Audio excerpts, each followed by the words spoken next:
अस्सलाम वालेकुम, welcome to my channel. कैसे हैं जी सब देखने वाले। उम्मीद करती हूँ कि आप सब लोग ठीक होंगे। अल्लाह ताला आप सबको ठीक, खुश और आबाद रखे और सब के रिस्क में बरकत डाले और आप सबका रमज़ान जो है वो अच्छा गुजरा होगा। आमीन। चलते हैं जी आज की रेसिपी की जाने। मैं बनाने लगी हूँ पोटैटो क्रिस्पी रिंग्स। इसके लिए मैंने आलू लिए हैं, इन्हें अच्छे से बॉयल कर लिया है। कॉर्नफ्लोर है मेरे पास, 4 टेबल स्पून के बराबर कुकिंग ऑयल है, थोड़ी सी काली मिर्च है पिसी हुई, 1 टीस्पून जो है वो भुना कुटा हुआ ज़ीरा है और नमक है। चलिए स्टार्ट करते हैं। क्रिस्पी पोटैटो रिंग्स जो है वो बहुत ज़बरदस्त बनते हैं। मैंने 500 ग्राम आलू लेके इन्हें अच्छे से बॉयल कर लिया था और इनके क्यूब्स काट लिए थे। अब इसको अच्छे से मैंने मैश करना है कि इसके अंदर बिल्कुल ये स्मूथ पेस्ट की तरह होने चाहिए। इसके अंदर ज़रा सी भी गुठली नहीं होनी चाहिए, आलू का कोई भी पीस नहीं होना चाहिए। इसको इतने अच्छे तरीके से जो है वो मैश करना है, फुल मैश करना है कि कोई किसी किस्म की गुठली जो है वो इसमें बाकी ना रहे। ये क्रिस्पी रिंग्स जो हैं पोटैटो के बहुत अच्छे बनते हैं। बच्चे और बड़े सब इसे बहुत शौक से पसंद करते हैं और खाते हैं। अब मैं इसके अंदर डालूंगी जी हाफ प्याली के बराबर जो है वो कॉर्नफ्लोर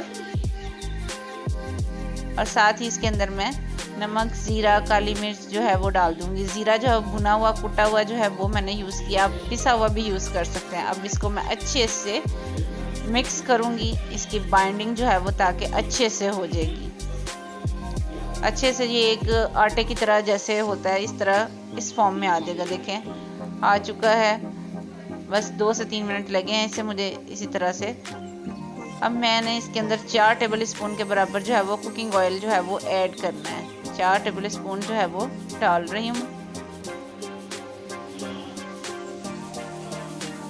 अब इसको मैं 1-2 पंच लगाऊंगी जैसे हम आटा गूंदने के लिए लगाते हैं।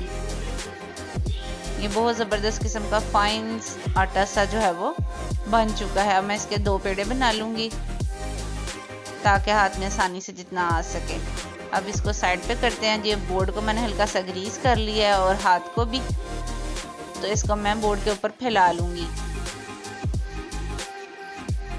मैं हाथ के साथ कर रही हूँ, आप चाहें तो हल्का सा बेलन भी यूज़ कर सकते हैं। इसको मैंने अच्छे से फैला लिया है। अब मैंने एक लेना है जी कुकी कटर और उसके साथ इसको मैंने कटिंग करनी है इसकी। ये दरमियाने साइज का मेरे पास कुकी कटर था, इसको मैंने ले लिया है। इसी को मैं यूज़ कर रही हूँ राउंड शेप में।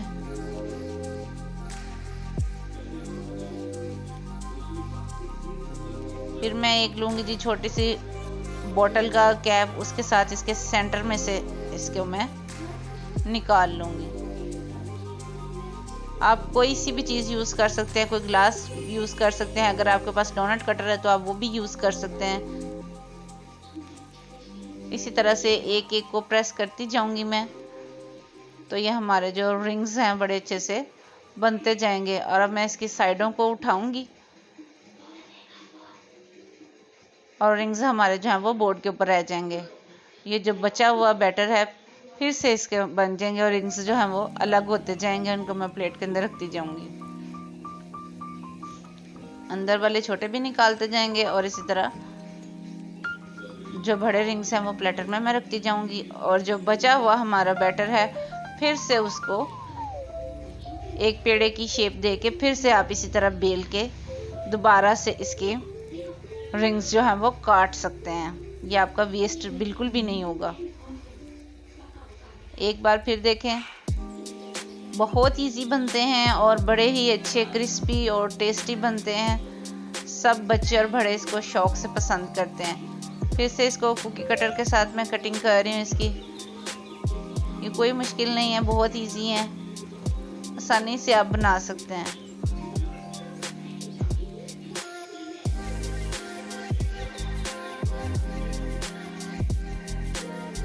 सारे मैंने इसी के साथ जो है वो कटिंग करके रखने हैं। साइडों से उतारते जाएंगे और जितना बैटर आपके पास बचेगा आप इसको फिर से दोबारा बना सकते हैं।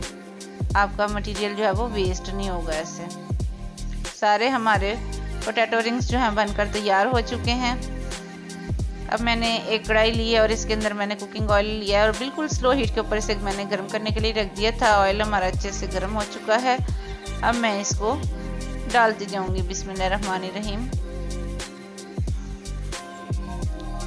हीट जो है वो स्लो ही रखनी है, स्लो हीट के ऊपर ये फ्राई होंगे तो फिर ये क्रिस्पी जो है बनेंगे। हाई फ्लेम नहीं रखना, नहीं तो एकदम से जल जाएंगे। और ना ही हाई फ्लेम के ऊपर आपने ऑयल गर्म करना है, बिल्कुल स्लो हीट के ऊपर ऑयल जो है वो गर्म करना है। इस ट्रिक को अगर आप फॉलो करेंगे तो आपके जो पोटैटो रिंग्स हैं वो बहुत अच्छे बनेंगे। अब इनको कुछ देर के लिए इसी तरह फ्राई होने देना है, आपने इसे छेड़ना नहीं है। ये जैसे ही ऊपर आ जाएंगे तो फिर आपको पता चल जाएगा कि ये फ्राई हो गए हैं। ये देखें ये ऊपर आ चुके हैं ऑयल पे। अब इसकी मैं साइड जो है वो चेंज करूँगी। ये देखें मैंने इसकी साइड जो है वो चेंज कर दी है। एक एक करके रिंग्स जो हैं वो उनकी साइड में चेंज करती जा रही हैं। जब इनका लाइट गोल्डन कलर जो है वो आ जाएगा तो फिर इनको निकाल लेंगे। ये देखिए बड़े खूबसूरत सा इनका लाइट गोल्डन कलर जो है वो आ चुका है। अब इनको मैं प्लेटर के अंदर निकाल दूंगी। तो ये देखें बनकर तैयार हो गए हैं। अब मैं इसी तरह से दूसरे जो हैं उनको कढ़ाई के अंदर डालती जाऊंगी। अब हमारे ऑयल का टेम्परेचर जो है वो हाई है, क्योंकि हमने इसमें पहले फ्राई किए हैं। हीट जो है वो स्लो ही रखनी है, ये पहले की निस्बत ज़्यादा जल्दी कुक होंगे। जैसे ही ऊपर आएंगे तो आपने इसकी साइड चेंज करनी है। अगर ये एक दूसरे के ऊपर भी आपसे कढ़ाई के अंदर गिर जाते हैं तो आपने टेंशन नहीं लेनी, ये जैसे ही फ्राई होंगे तो ये खुद ही अलग हो जाएंगे। लेकिन इनका भी बहुत ही खूबसूरत सा गोल्डन कलर जो है वो आ चुका है। इसी दौरान अगर आप चैनल पर नए हैं तो प्लीज़ मेरी वीडियो को वॉच करने के बाद चैनल को ज़रूर सब्सक्राइब किया करें। ये आप लोगों की तरफ से एक मेरी हौसला अफजाई होती है। अब ये रेडी हो गए हैं। अब इनको निकालते हैं जी प्लेटर में और आपको दिखाते हैं इसकी फाइनल लुक। तो ये देखिए अल्हम्दुलिल्लाह हमारे पोटैटो रिंग्स जो हैं वो बनकर तैयार हो चुके हैं, जो बहुत ज़बरदस्त और क्रिस्पी हैं। देखने में भी बहुत खूबसूरत लग रहे हैं और खाने में भी बहुत यमी। और ये इफ्तारी के लिए एक ज़बरदस्त किस्म का स्नैक है। अगर आपको मेरी रेसिपीज़ अच्छी लगती हैं तो प्लीज़ उन्हें लाइक किया करें, ट्राई किया करें और अपना फीडबैक दिया करें। और जो पहली दफ़ा मेरे चैनल को वॉच कर रहे हैं, मेरी वीडियो को वॉच कर रहे हैं, प्लीज़ चैनल को ज़रूर सब्सक्राइब किया करें। साथ में लगे हुए छोटे से बेल आइकन को प्रेस किया करें, जो कि बिल्कुल फ्री है और इससे आपको मेरी हर रेसिपी जो है वो सबसे पहले मिलेगी। तो मिलते हैं जी किसी और अच्छी सी रेसिपी के साथ। तब तक के लिए अपना ख्याल रखें और मुझे दुआ में याद रखें। अल्लाह हाफिज़।